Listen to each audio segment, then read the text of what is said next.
Chapter 21. The air was drier here, on the slopes of the volcano. The land fell away to the west, showing Kittig a wide variety of landscapes. Scarps, soda lakes, green swathes of forest on the rainwood flanks of the hills, drier grasslands on the flats, all of them fading away into the hot glow of the afternoon. He raised the crude chisel he had made from metal scavenged around the settlement, and resumed his work, hammering at the hard basalt, copying the square, awkward lettering the doctor had palmed to him in the cell all those months ago. He didn't know what the message meant. Whatever translation system allowed him to talk to the doctor didn't work for this script. But it didn't matter. The doctor's instructions had been explicit. Carve the message as many times as you can, in letters as big as you can make them, in as many different places as you can. Kittig meant to do just that. He meant to keep carving the message for the rest of his life. Sam was struggling to think, but her hands were shaking. No, she thought, I am not dying. I haven't caught one of Jacob's viruses. It's just a tropical fever. Nothing serious. I'll shake it off and we'll go and look for the TARDIS and everything will be fine. The ravine had widened out. The walls sunk down. The half-dry river came to an end in a muddy waterhole. Sam was in the shade of a solitary tree. Joe was looking under a rock overhang on the other side of the waterhole, where Axeman, eager to please, had found some new words. L, then another L, then find her, then an O, Joe reported. It's no good, Sam. We could go on forever like this. The message could be quite complicated. I'll find her, thought Sam. You'll find her? The doctor sometimes called the TARDIS old girl. Maybe he had just said, you'll find her, in an effort to reassure them. Or maybe O was the beginning of on, directing them to some specific place. If only there were more time. Sam closed her eyes, felt her bones ache. She felt more ill than she had at any time since a bad dose of flu at 14. Her thoughts were beginning to cloud up, get confused. If only she could get to some water, not the tepid, muddy, infected-looking water in front of her, but the cool, clear water of the cave in the Haberleen settlement. A hand shaking her shoulder. Sam, does the TARDIS still look like a police box? Sam looked blearily at Joe, nodded. Circuit stuck or something. She struggled to raise a smile. Least, that's what he says. Joe smiled back. I've thought of something. Sam sat up, swallowed a thick gob of saliva. Her throat hurt. Perhaps it was just flu or malaria or something. Joe was drawing with a stick in the mud at the edge of the waterhole. Axeman crouched nearby, water dripping from his chin where he'd been drinking. He watched. Words, said Joe, pointing at part of the picture. Like those. She pointed at the rock overhang. Axeman nodded, then, chimp-like, turned his head one way and then the other, scampered around the diagram. Suddenly he leapt up and shouted, an almost human sound. Home, he said. Water, home. Joe looked up at Sam and grinned. Let's just hope it's not a square rock. Sam stood up, then felt a sharp pain in her stomach. The world wobbled around her. Sam? I'm going to sit, muttered Sam.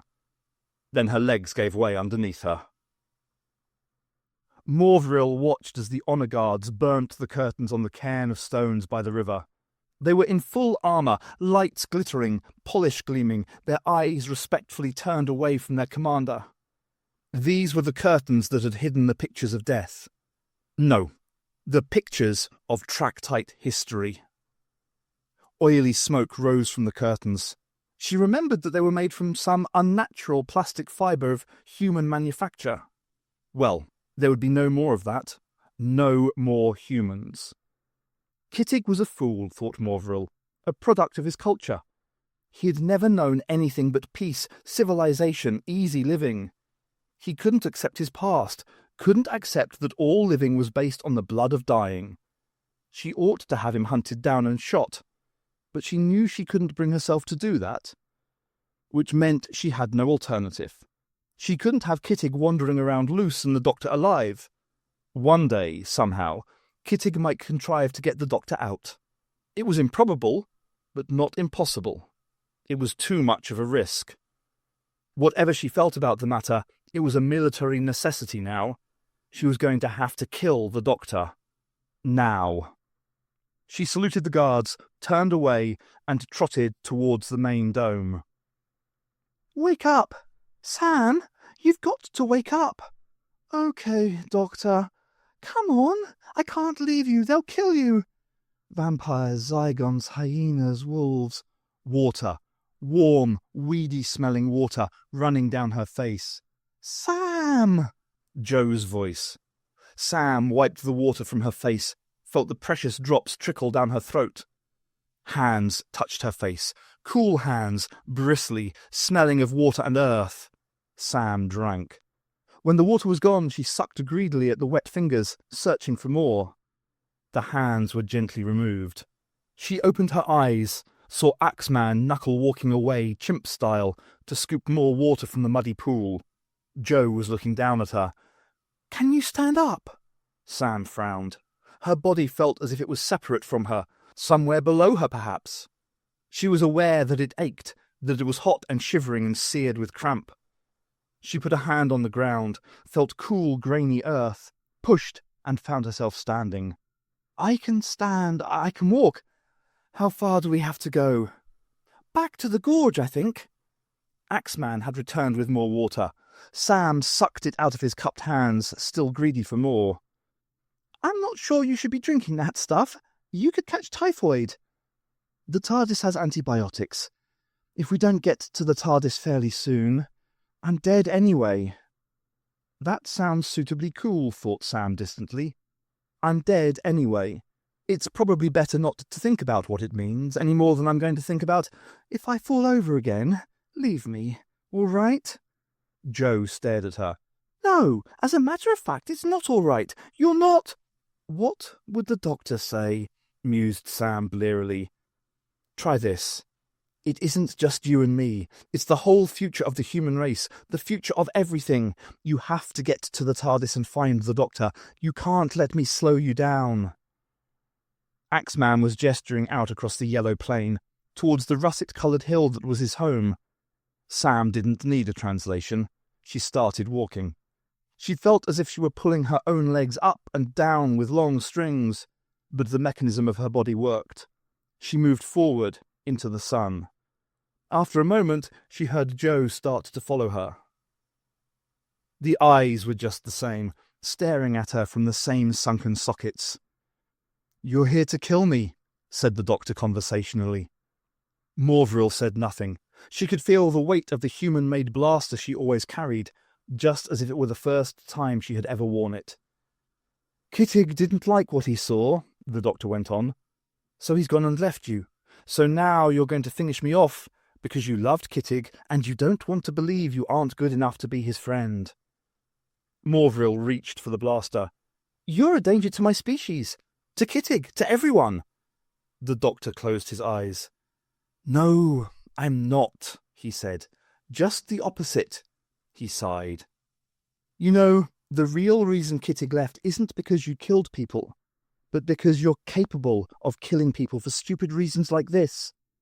That's what he realized when he saw all those bones. Those people couldn't have hurt you." Morvril pulled out the blaster, levelled it at the doctor. "You are very persuasive, Doctor, but I've met a lot of persuasive humans. It isn't going to work this time. You're killing me because you're afraid." "I'm not killing you. I'm going to have you executed."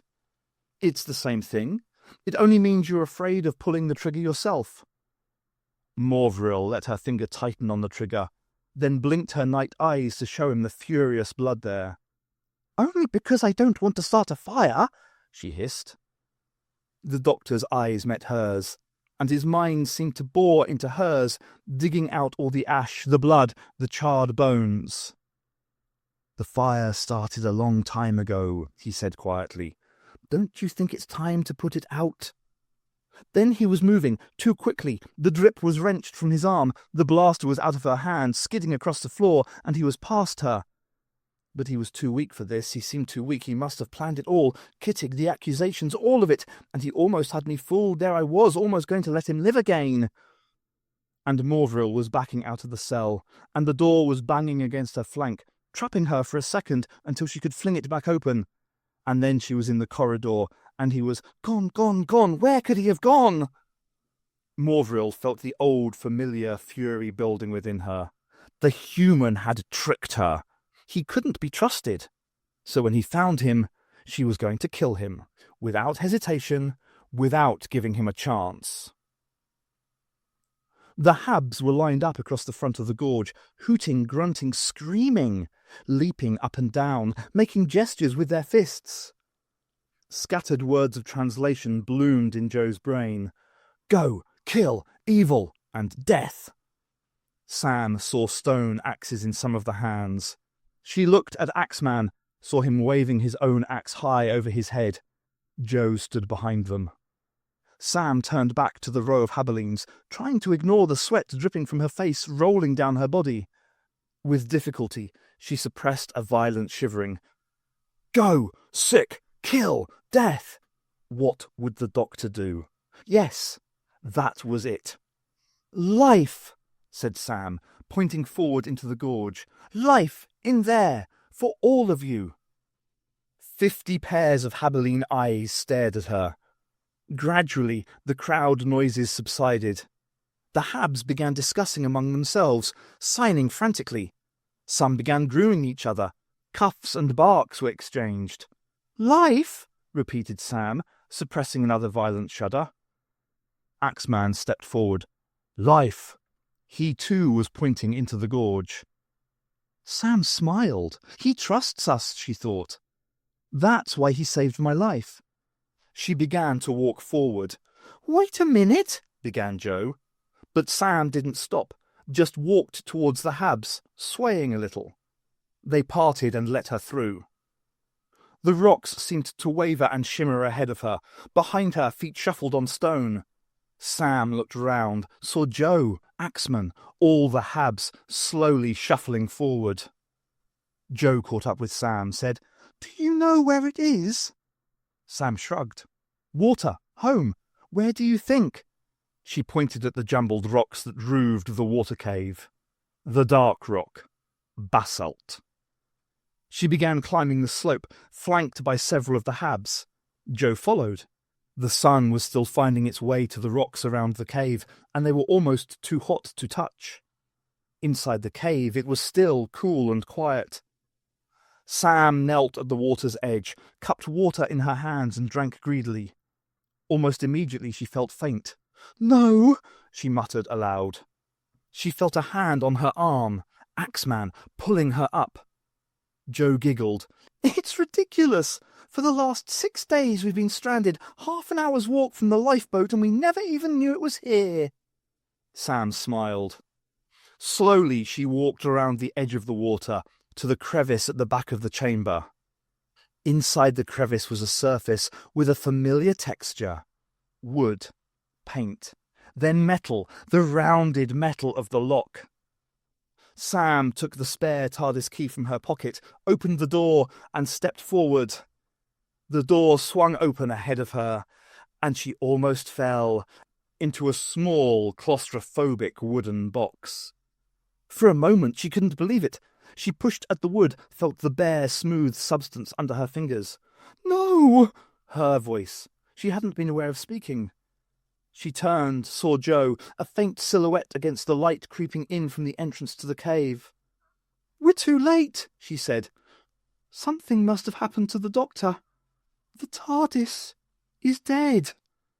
Then her legs gave way beneath her.